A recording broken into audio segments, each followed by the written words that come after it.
galera, vamos dar início a essa coisa meio maluca aqui, que é falar sozinho.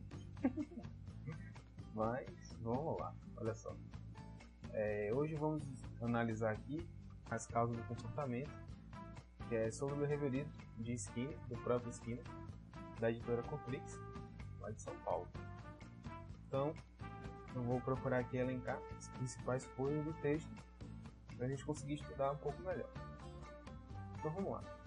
O texto se baseia principalmente no porquê nos comportamos assim. Por que agimos de determinada maneira.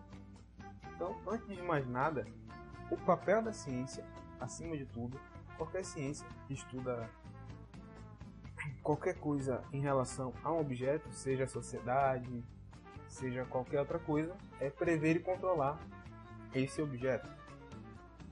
No caso do behaviorismo, é prever e controlar o comportamento. E disso nasce o estudo do comportamento. Quando nós nos comportamos, temos a tendência de imaginar que, logo quando acontece alguma coisa, isso foi causado por um evento anterior imediato. Exemplo, estamos andando de carro e aí vem uma determinada pessoa e bate no fundo. Nós saímos do carro altamente consternados para agredir outra pessoa. Logo, a causa da nossa irritação foi a batida. Mas o estudo do comportamento, principalmente lá na frente, Skinner, vai demonstrar que isso não tem muita consistência no caso do análise do comportamento. E muito se discutiu, lá mesmo do surgimento da psicologia, aquele dualismo, a mente e o corpo, lá de René Descartes, né? Então nós teríamos o logos, a razão, e em outro aspecto, nosso corpo aqui. René Descartes vai dizer que existiria ali a glândula pineal, que faria a ligação entre o mundo físico e o espírito, mente, né? Então existiria aí, na sua base, o dualismo corpo e mente. E aí, nós nos perguntamos como abordar o comportamento. Como é que a gente estuda o porquê, quais as causas, né? Que é a principal coisa aqui no texto, quais as causas do comportamento. E nós vamos perceber que nós temos métodos de abordagem. Neste caso aqui, nós vamos ter o estruturalismo, né? E pela própria palavra, nós temos aqui a descrição do que se trata isso. O estruturalismo, ele vai dar estrutura, meios, como se fazer.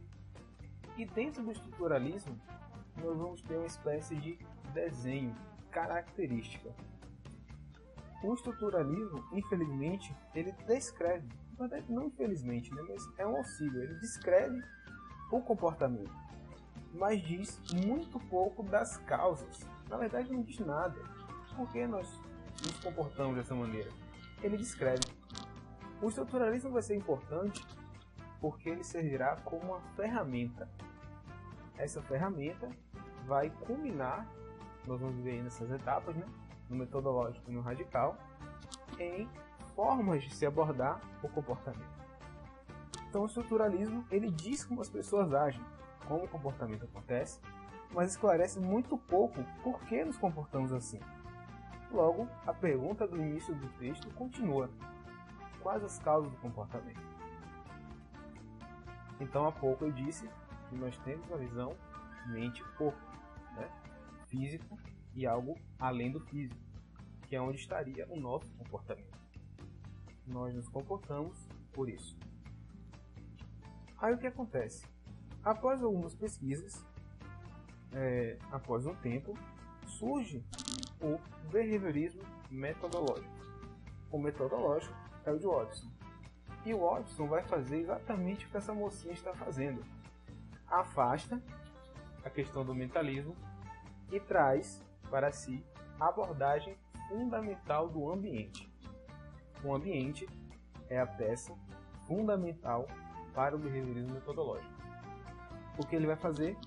Ele vai estagnar essa discussão, pelo menos por alguns instantes, entre a mente e o corpo, dando atenção para os fatos que ocorrem fora do nosso organismo. Ou seja, a palavra para isso é análise consensual. Traduzindo, consensual é algo que é observável por todos, publicamente observável. É algo que eu, você, todos nós observamos a mesma coisa. Então você virá para mim: Roberto, você enxergou dessa maneira, sujeito X enxergou daquela maneira, sujeito Y da mesma maneira. Não vai mudar. Então eu descrevo: o sujeito deu X passos, o outro também vai ver que o sujeito deu X passos. Isso é uma análise consensual, publicamente observável. Ok? Então, pois bem, passando isso,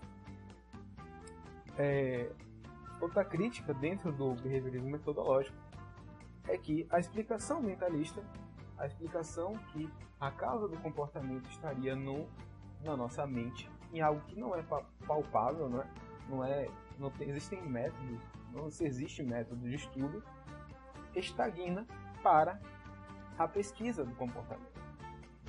E o Watson vai dar esse estouro, ele vai ser muito bem visto por isso, por conseguir de fato continuar a pesquisa do comportamento.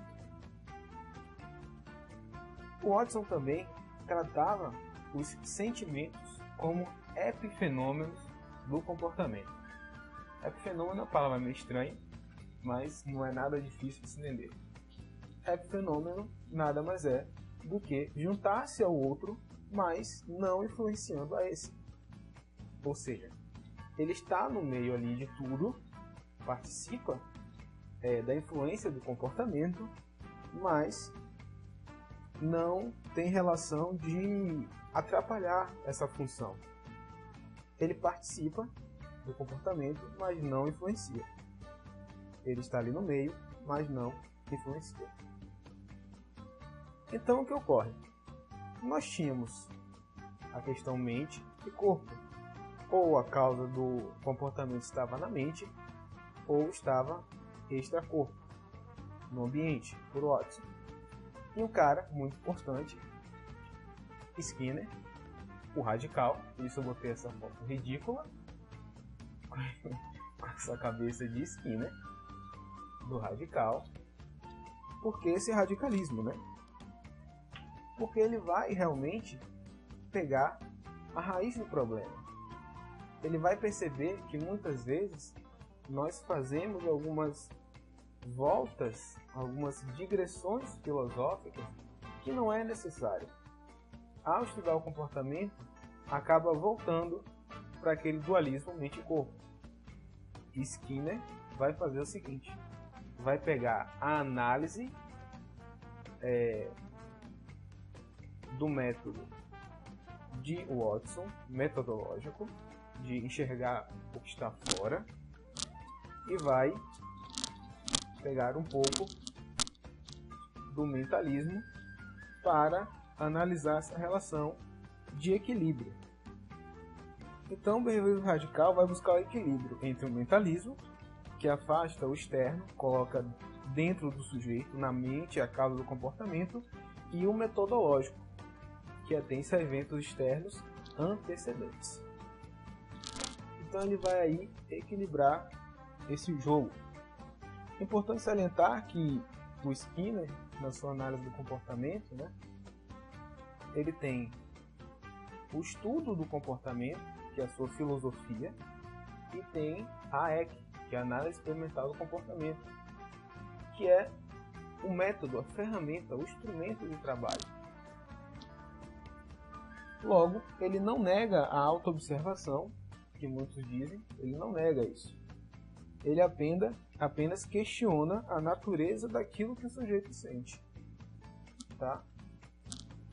Então, basicamente é isso.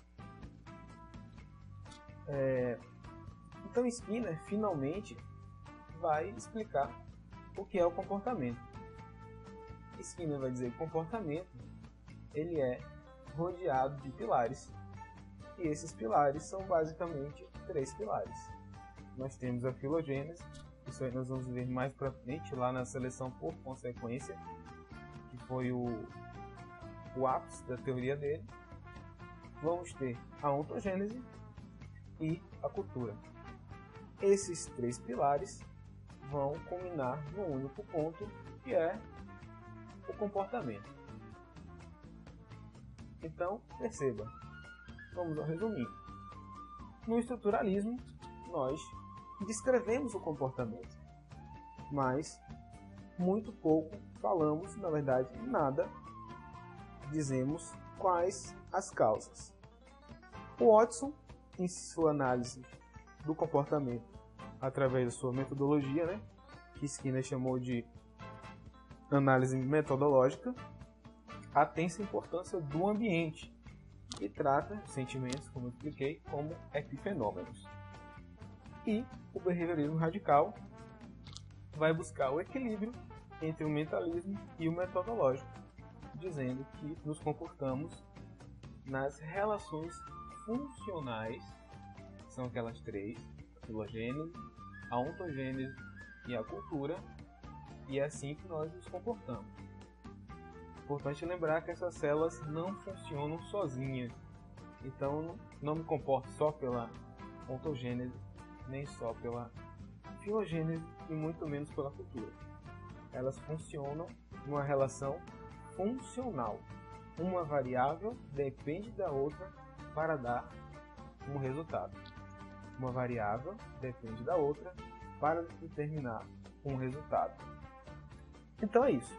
O texto vai explicar as causas do comportamento de 3 maneiras. Obviamente vai focar mais no radical, já que esse é a explicação do próprio autor do texto, né? Que é Skinner. Então eu acho que vimos aí as principais causas. O estruturalismo explica, o metodológico de Watson explica de outra maneira, e o behaviorismo radical de outra. É isso, galera. Obrigado e até a próxima.